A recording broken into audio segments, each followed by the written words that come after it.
Hey friends, welcome back to my channel. Today I am going to do a quick pantry tour.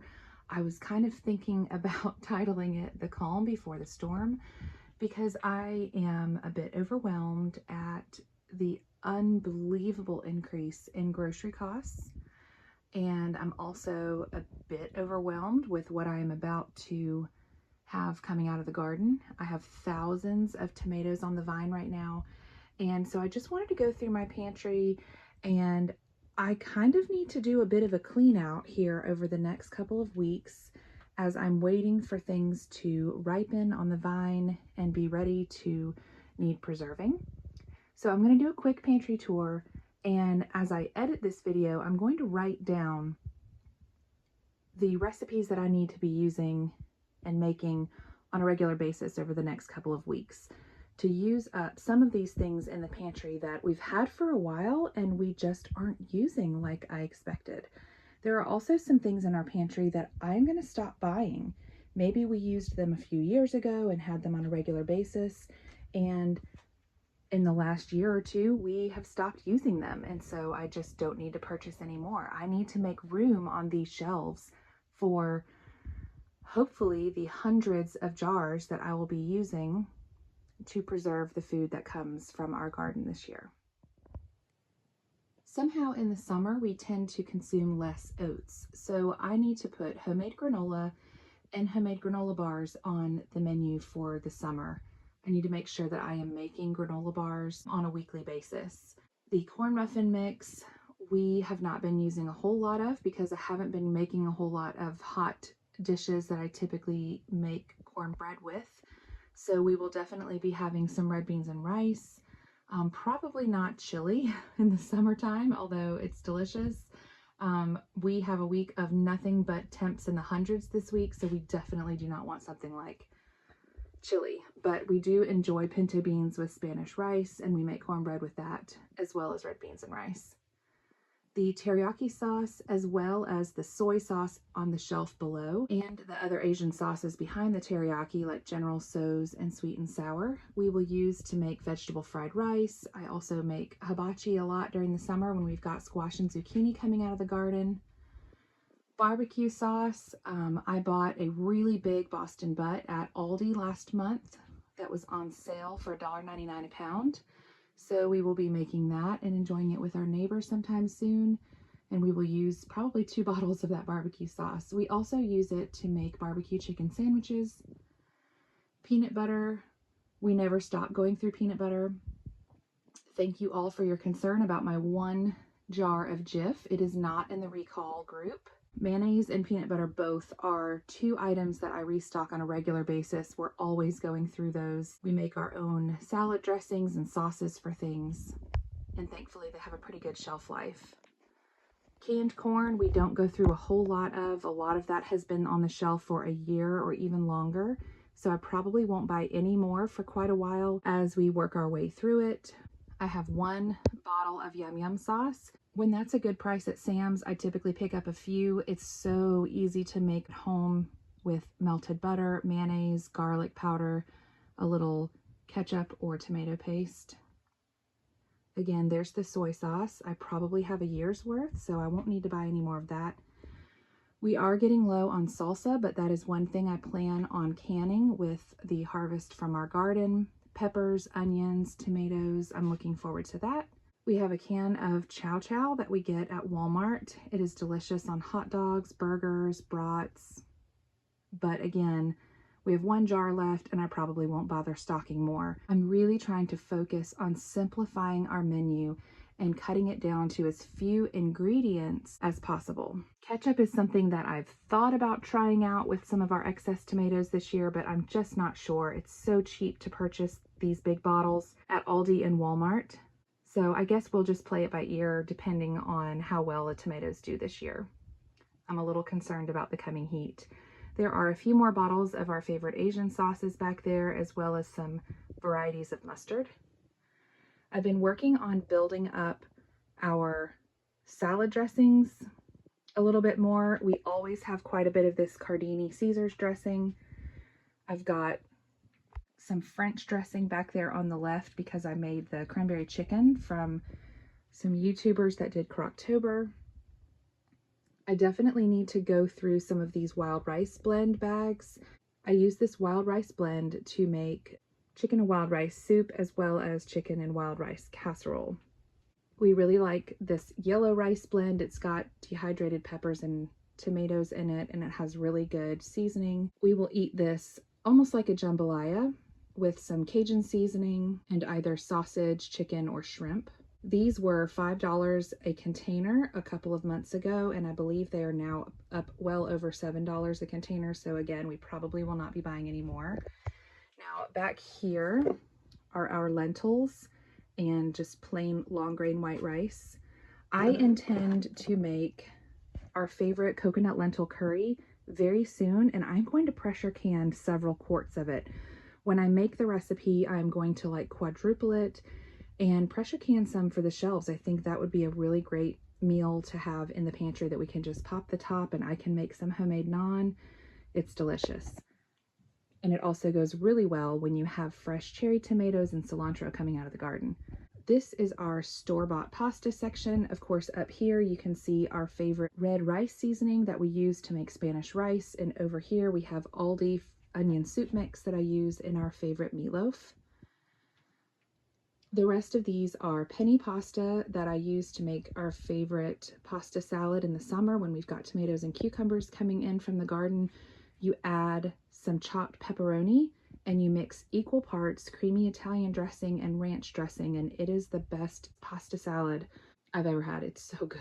These elbow macaroni boxes were on sale for $3 a box. There's 6 pounds in each box, so I always purchase several of those when they're on sale. There's one box of rice noodles as well as some spaghetti and oven-ready lasagna noodles. Over here is a bit of a mess. This 5-gallon bucket down here contained about 6 months, or well, it was 6 of these 10-pound bags of pancake and waffle mix that we fit in that 5-gallon bucket. And I thought for sure it would be enough for about 6 months. Well, I think it's probably closer to 8 or 9 months worth. And then I couldn't find this buttermilk pancake mix at Sam's for a long time, like probably at least 6 months they didn't have it. And when I went back to Sam's at the beginning of June, they had it, and I was really excited, and I purchased 4 bags. I will not replenish our bucket until it is empty because I want to make sure we work our way through the mix that is toward the bottom of that bucket because it's going to have an expiration date a whole lot sooner than these bags that I just bought. Kind of on a whim, I bought a bag of sweet potatoes. We have a 30-foot row of sweet potatoes in our garden that will be ready in the next 30 days. So now is the time, like as I edit this video, I'm going to start making a list of all the recipes I'm going to be compiling and using as our garden harvest comes in. Sweet potatoes, white potatoes, red potatoes, of course, tons of green beans, cucumbers, tomatoes, winter squash, summer squash and zucchini.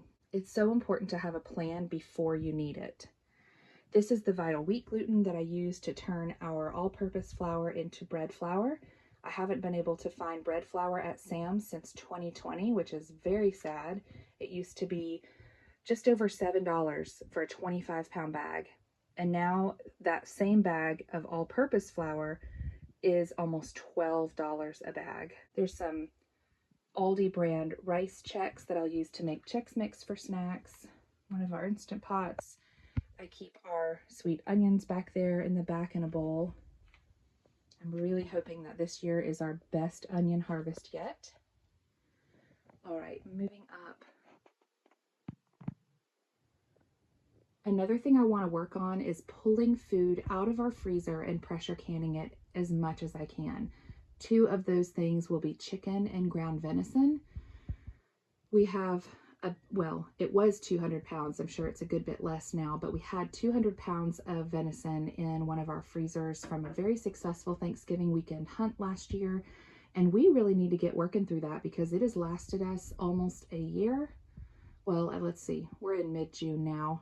We haven't even come close to going through half of that. So we've got to get some of it out of the freezer. I would love to do some freezer meals and some meal prepping, but I don't have any room in our freezers right now. I typically only have to kind of restock our cream of chicken and cream of mushroom soups once or twice a year. We don't go through it a whole lot, maybe once a month or once every 2 months. With all the fresh fruit we have in the summer, my kids haven't been going through quite as much applesauce, so I haven't had to restock that in a while. We have canned pumpkin. We haven't had West African peanut soup in a while, so we haven't gone through these collards. That needs to go on the menu. There is my generic rotel next to the collard greens, as well as a few small cans of curry paste. I would like to have some massaman curry in the near future, so I will put that on the menu as well. We have a pretty big stock of coconut milk. I would say at least a year's worth. I haven't been making nearly as much Thai and Indian food lately, so that is going to go on the menu. We also have quite a bit of red enchilada sauce and refried beans. I have a really great recipe for beef and bean enchiladas. It's actually not really a recipe. I just throw some things in a bowl to make the filling. We make our own tortillas and it's delicious. We top with the enchilada sauce and cheddar cheese. Since school has been out, my kids haven't been using black olives nearly as much as a snack, so that will probably be something I suggest, or we will add it to some pasta salad. I use these green chilies to make homemade green enchilada sauce. It's delicious and simple. Crushed tomatoes, I definitely won't be buying any more of those, and I need to start going through them to make room on the shelf. And here are some of our home canned items from last year. We've got carrots that I actually did probably in the last 6 months, quite a bit of homemade cowboy candy, some dehydrated peppers and celery, as well as about 2 cases worth of marinara sauce and traditional pasta sauce. Again, I will not be buying any more of that for quite a while because I hope to be canning pretty close to a year's worth when my tomatoes start coming in from the garden. As I said a few minutes ago, I want to focus on pressure canning some more ground venison as well as chicken to make room in our freezer. So I'll be working on that in the next week or so. We have more cowboy candy, carrots, canned butter, potatoes, beans, banana peppers, chicken stock, and lots of preserves. There's our minestrone in a jar mix. I can link that video below. Down here we have our basmati rice bags.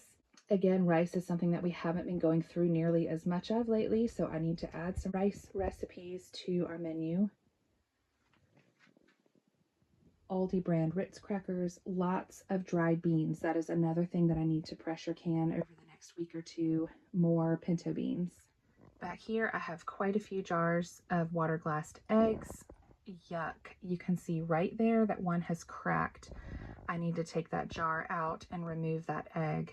All of the rest of the eggs should be fine. The water glassing mixture seals the egg because you have left the bloom on those fresh eggs. So it seals the eggs and nothing should get in and contaminate them. So I should be able to just remove that egg. We'll see. If it smells really bad, I might have to dump the entire jar. That would be pretty tragic. Up here we have bouillon cubes and bouillon powder, both chicken and beef. 3 cases of tomato paste. That is kind of an in case of emergency ingredient. I don't use tomato paste that often because we have so many other tomato products such as marinara sauce, crushed tomatoes, diced tomatoes, rotel. I really use those more in the winter when I'm making soups and stews and chili. Again, there is some non-fat dry milk. It's kind of an in case of emergency ingredient. We have popcorn, Trim Healthy Mama ingredients like the Dynamic Duo Greens, which is spirulina and moringa leaf powder. That is fantastic in smoothies. Molasses. Here is our little stock of pancake syrup. Of course, this is just the garbage pancake syrup from Walmart, and I have stopped purchasing it. I don't know if you've ever heard of stacked pancakes, but my kids prefer them, and it's a whole lot better than using maple flavored corn syrup. You just put butter and a little bit of brown sugar in between each waffle or pancake. It's delicious, it's simple, and you don't have to worry about keeping pancake syrup on the shelf. This is our overflow of sugar, just plain white sugar. I have some in 2-gallon buckets, and then this is kind of our extra stock. I don't have any more buckets at this time. Again, there's our marinara sauce, some extra jars, and the Alfredo sauce that we purchased from Sam's. We have about a year's worth of grits that we do not go through often enough. I need to make sure that gets on the menu about once a week, and some more of our favorite microwave popcorn. Down here are some rather random items that I need to kind of go through and purge and clean up to make more room on the shelves. I've got some canning supplies, some chow mein noodles that I use to make haystacks around Christmas, and some low-carb tortillas, and just random things like barley and couscous that we just don't go through very often. Augustin Farms had a sale last month on these dehydrated chopped onions. We go through onions on a daily basis, so when I saw that great price, I decided to purchase them, put them on the pantry shelf, and forget about them. There may never come a time when we need to open them. In 20 years from now, if we haven't, then I'll go ahead and use them up. Otherwise, we'll just leave them there. Back here in the back, behind the sweetened condensed milk left over from the holidays, I've got some pulled pork that I purchased from Sam's. I think we tried a can of it. It's just kind of an emergency meat stock. We don't really care for the canned pork, but we could use it if we needed to. About 2 months ago, I purchased 50 pounds of real salt from Redmond's. It is amazing. It's actually the same price, if not a tiny bit cheaper, than the Himalayan salt I was picking up from places like Home Goods or Marshall's a couple of times a year. So the two 25-pound bags that I purchased from Redmond's will probably last us over 2 years. I'm pretty excited about that. It was less than $100 plus free shipping. Back here in the back, we have our cooking oils. There's a little bit of vegetable oil and quite a few liters of olive oil. Down here we have a couple of extra fruit cups from when my little ones went to science camp a few weeks ago, and a few bags of chips. I think I said in one of my grocery hauls that I will probably not be buying any more chips. They have increased in price so much, like more than double at Aldi. These used to be about 85 cents a bag, and they're now almost $2, and I don't want to do it. They're not healthy snacks, and my kids will go through them way too fast for the price. So we will be thinking of some other homemade snacks instead. Down here on the bottom is where we keep other containers of dried beans, as well as rice, whole wheat berries, and regular all-purpose flour. These are the 2-gallon buckets that we use to put our extra sugar in. And these are the bins that we store our grains. I am constantly picking up another 25-pound bag here and there of flour, and occasionally another 25-pound bag of rice, although I'm pretty sure we have well over a year's worth of rice at this point.